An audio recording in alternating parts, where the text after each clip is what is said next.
either. You normally are the consummate professional, and then a couple of weeks ago, you got caught up in a right old firestorm when you made your joke about Daniel Johnson. I had read his interview that had explained that he was happily, openly bisexual, and that was him, and he wanted people to just accept him as he is, which I do. We were joking about it offset before the show went up, and it just carried on to onset. And I guess because of the world that I live in and the kind of friends I have, I'm comfortable talking about those things. It kind of opened a can of worms when Simon reacted the way that he did. I then realised, oh, not everybody read the article, so then they didn't get the joke. The whole room stopped, and everyone just went, and then I knew, I could see this hand, in the corner of my eye, this hand come over, and then I heard the voice, what? And then you could feel the next reaction from the audience is like, it was terrible. And at that point, you just want to go, rewind. And when you told the joke again, or explained it again... He made me say it again, but by then it wasn't a joke, was it? It was like, and I felt like I was in the principal's office. Yes. Like, but what I was trying to say was just... And... Did you think you might lose your job?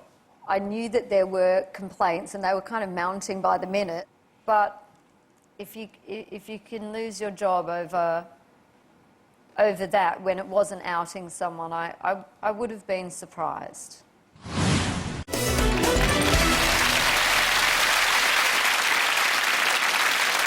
What do you look for in a man? If I look back over my life, my boyfriends have been all completely different. You're quite bossy as a girlfriend, do you think? I don't know that I'm bossy. High maintenance? You know what they say, high maintenance thinks she's low maintenance, probably really high maintenance. I like to be protected, but I like to, you know, have my own mind and be strong. Russell Brand tried it on with you, didn't he? Yeah, it's creepy. What did you feel? Nothing. Really? He's supposed to be the world's sexiest Lothario, you know, irresistible. I think some girls find him sexy, but it wasn't me. And he actually genuinely slipped you the number. I was a guest on his show, leaving the show, in the corridor. He's there going, and doing his very, you know, funny routine. And then he gives me his number, to which I just go, thanks, and leave the building, and, you know. You threw it away? Yeah. How quickly? Very quickly. It's not been easy for you on the romance front, but things are finally looking up. Dannii's fame has spanned 4 decades, and she's never looked better. You can choose a time in your life to blossom, and I think she's just on the right part of her life now, and that's great. Dannii's in a very, very good place at the minute. She's very happy. After a string of failed romances, Dannii found herself aged 36 and single. But waiting for her in a nightclub in Ibiza was a model called Chris. When I first met Dannii, I actually didn't know who she was.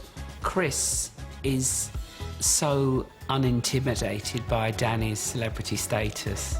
The first thing I said was, hi, nice to meet you, but I had to say that about 3 times.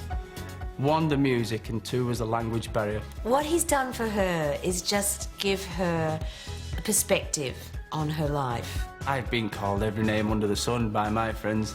They've called me the luckiest man alive. He was just that missing little piece of the puzzle that she needed, and now it's just been tapped in, and she's just this complete picture. She's the one. I've never felt like this before. I'm absolutely thrilled for her. It's just feels like it's meant to be. It's right. I was brought up around children, so I'm really keen to have children, but the answer I get back is, well, if you can go through the 9 months and you can have the babies, then yeah, I'm in. I mean, how hard can it be?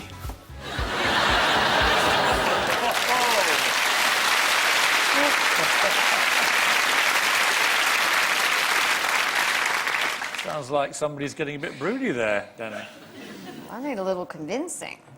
Sounds like a lot to go through. It's never been part of my world. I've never been maternal. I've never been one of those girls that says, by this age, I'm going to have this many kids. And I almost thought I was going to kind of escape it, just take a wide berth and go around it all.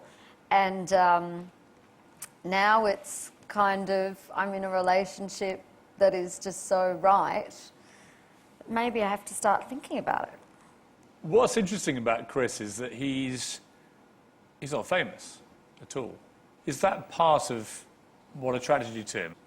No, it's just him. Him with fame or without fame, or being a celebrity or not being a celebrity, he would always be the same guy, and he's just grounded and down to earth. And my friends and family love him. I love him. I love his family, and it all works. And he's a bit of a toy boy. I don't like the word toy boy because it sounds like somebody you're just playing with. You're 38, he's 30. But for me, he's my man. He's so man. He so looks after me. He's not my little plaything. He says you're the one. He knows it. Is he the one for you? Yeah, absolutely.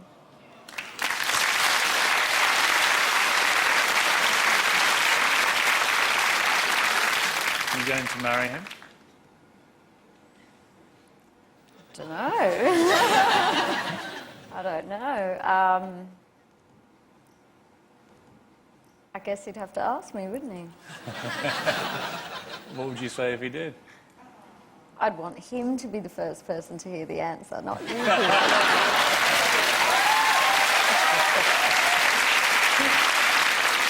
Does it feel nice that you've reached a place in your life where you found true love in your private life, and actually you've become truly loved by the British public?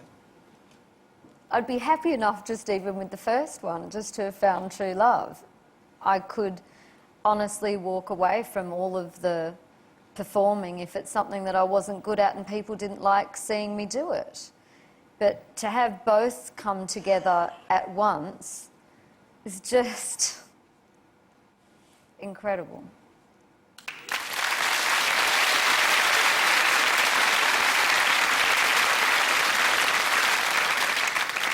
And if I was a betting man, would you think worth a few quid on within a year, married with baby?